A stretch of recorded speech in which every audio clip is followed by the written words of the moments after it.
I'm going to talk about how to change the energy infrastructure of the United States and California and individual states, and also the world. The reason I'm interested in this is that air pollution kills 2.5 to 4 million people worldwide each year, including 50 to 100,000 in the United States prematurely, and 16,000 in California alone. This is due to cardiovascular disease, respiratory illness, complications from asthma. And global warming is a serious problem and an increasing problem. The Arctic sea ice is disappearing rapidly and may be gone within 10 to 30 years entirely. And that will cause positive feedbacks that will enhance the rate of warming. And the populations are increasing, and this results in greater energy use, and in the future, energy demand is going to be even larger, and this will result in unstable prices of energy because fossil fuels are limited energy resources. So these are drastic problems and require drastic solutions. Okay, so this is an example of air pollution in Beijing, China just last year, and you had similar result this January, where this is equivalent to smoking 2 to 3 packs of cigarettes a day. Here's another photograph of Sukinda, India, same thing. And lest you think this doesn't happen in the United States, here's Los Angeles, California in 2000, which is the most polluted city in the United States still, and it's a little bit better today, but not significantly better. Now, these are the lungs of a teenage non-smoker who died in Los Angeles in the 1970s. So this is what your lungs would look like if you live in a polluted city without even smoking, just for a few years. So this is again a serious problem. And so we want to solve this problem with large-scale clean renewable energy systems. And so we did this analysis about 5 years ago looking at what are the best solutions to global warming and air pollution and energy security, and came up with a list of energy technologies that we thought were the best in terms of their impacts on air pollution and reducing pollution and climate problems, and also providing other types of energy benefits. And so the technologies that were thought of to be the best in terms of electric power were wind and concentrated solar power, photovoltaics, geothermal power, tidal and wave, and hydroelectricity. What was not considered so good was nuclear power or coal with carbon capture, or natural gas or biomass for combustion. For vehicle technologies, the best technologies were these, what we call wind, water, and solar electric power technologies, powering battery electric vehicles and hydrogen fuel cell vehicles, but not liquid biofuels such as ethanol, either from cellulosic sources or corn, or sugarcane ethanol, or any type of biodiesel. I'll explain a little bit more of that as we go along. So if you actually look at the end-use power demand worldwide in 2010, it was about 12.5 terawatts or trillion watts of power for all purposes. That's electricity, transportation, heating and cooling, and industry. If you go forward to 2030, that power demand will be about 17 terawatts. But if you convert everything to electricity and some hydrogen from electricity, then the power demand goes down about 32% to 11.5 terawatts. And that's because electricity is so much more efficient than internal combustion. And an example of that is an electric vehicle, which the plug-to-wheel efficiency is about 80 to 86%. So in other words, 80 to 86% of the electricity going into an electric car goes to move the car. The rest is waste heat. For a gasoline or diesel car, the tank-to-wheel efficiency is about 17 to 20%. In other words, about 80% of the energy in the gasoline is wasted due to heat. And so as a result, an electric car is 4 to 5 times more efficient and uses 4 to 5 times less energy. And the cost of driving an electric car is about 80 cents a gallon equivalent. So if you had an electric car and you drove it for 15 years, 15,000 miles per year, you would save about $20,000 in fuel cost. But this translates into, when you convert the energy infrastructure, you use less energy without even changing your habits. If you go to the United States, you get a 37% reduction in energy use just by going to electricity for everything. In California, it's 44% because more people drive cars, and that's where you get the most efficiency. Now, if you wanted to power the entire world with what we call wind, water, and solar power, here's one way to do it. This would be 50% wind, 40% solar, and 10% everything else. So 50% wind is like 4 million 5 megawatt wind turbines, which are large wind turbines. And that might sound like a lot, but the United States produced about 330,000 aircraft during World War II, and the world produced about 800,000. This is a one-time production of 4 million turbines to power half the world for all purposes. And the solar would be divided into rooftop solar and power plant solar. And the geothermal and hydroelectric would make up much of the remaining 10%, and most of the hydroelectric is already in place. If you did this for California, then we would have about 25, it would be more solar than wind in California just because the solar resource is a little bit better. But in this plan, it would be about 55% solar, 35% wind, and a little bit of hydroelectric, all of which exists, and some geothermal power. Now, you might say, well, this is going to take up a lot of land area, but this graph shows that the area required to power the entire state of California, for example, again, replacing electricity, transportation, heating and cooling, and industry, for all purposes, the electricity, or these generators, would only take on the order of 1% of the state's land for what we call footprint, which is the land touching the ground, and about another 2% or so for spacing, which is space between, for example, onshore wind turbines. So in this diagram, the yellow, in fact, is rooftop solar, so you would not need any new land for that. And the green and the red would be the areas required for onshore wind and solar power plants, for example, with the red dot in the middle of the wind farms, the actual footprint on the ground. Now, here's another diagram for New York State where there's more offshore wind than there is solar resources. And so a lot of the case, in the case of New York, you'd have offshore wind powering much of the state. Now, how much area, if you compare it to some other types of fuels, this is a diagram I'm going to show you the areas required to power the entire US vehicle fleet with different energy technologies. So if you wanted to do with ethanol made from cellulosic sources such as switchgrass, then it would take on the order of 20% of the entire US to grow the switchgrass, including Alaska. And for corn ethanol, it's on the order of 15%. And now nuclear power, one of its issues is not so much the land area. It wouldn't take up quite so much land, but it does have other issues in terms of higher CO2 emissions and air pollution emissions from uranium mining and refining during the life of the nuclear power plant compared with wind, and also weapons proliferations issues and the meltdown of nuclear power plants. 1.5% of all nuclear reactors ever built have melted down. So there's risks of that and the waste disposal, but the areas are not so large.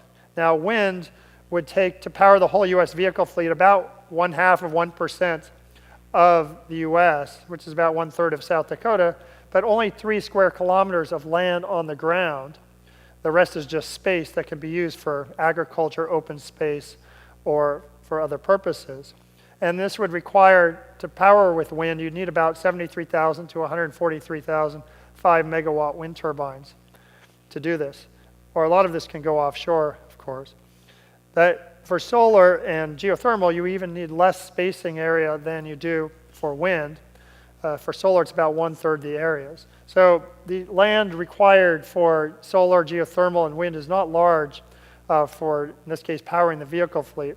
But you can see why all three of those are much better for powering vehicles than something like ethanol or any other biomass. Photosynthesis is only 1% efficient, and so as a result, you're going to require huge amounts of land for any type of biofuel, and you also still have to burn it, so you still create air pollution.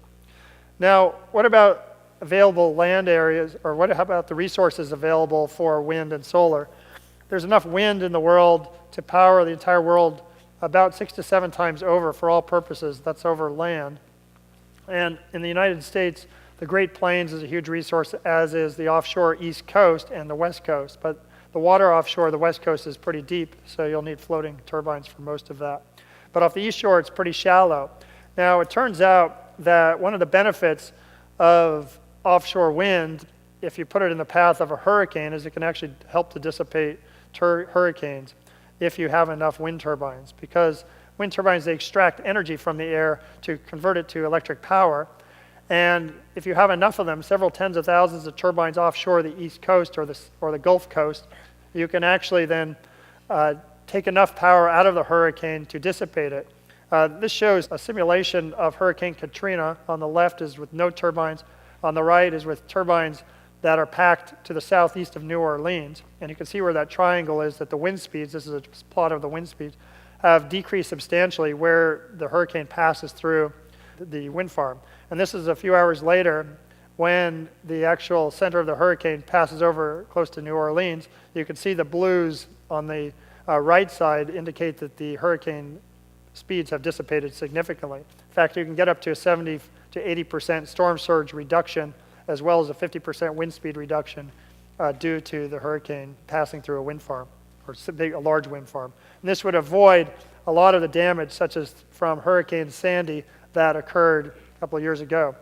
Now, the thing that people will argue about against wind and solar is they're what's called intermittent resources. The wind does not always blow, the sun does not always shine.